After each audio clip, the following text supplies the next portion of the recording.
I can tell you that Nadav Popplewell is a British Israeli, 51 years old. We see a video of him, very short video, certainly compared to the other ones, which were very produced.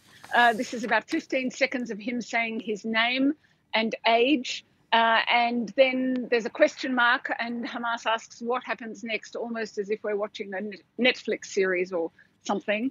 And then within 2 hours, they put out an announcement saying that he had died, killed by Israelis in an airstrike, and was not able to be treated, did not receive medical treatment after that.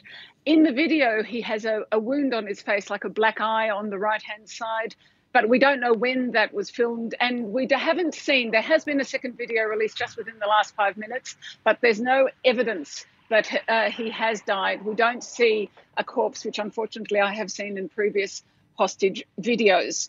So what do we see at the moment is his mother was a hostage, released during the first hostage deal after 51 days in custody. His brother died at the same time.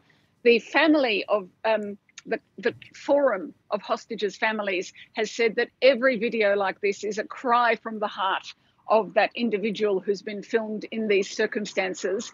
I just want to remind our viewers that there were 132 hostages remaining.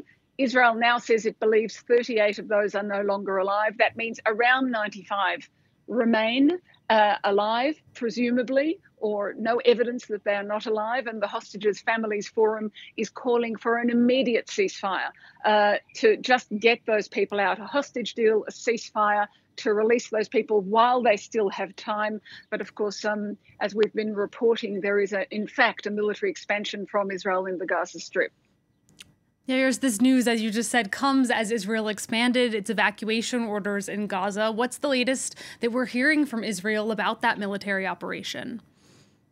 Israel is calling it a measured military operation. I think that's with one eye on Washington, which has said, all the players up to and including President Biden have said that they will not support a large, full-scale military action in Rafah.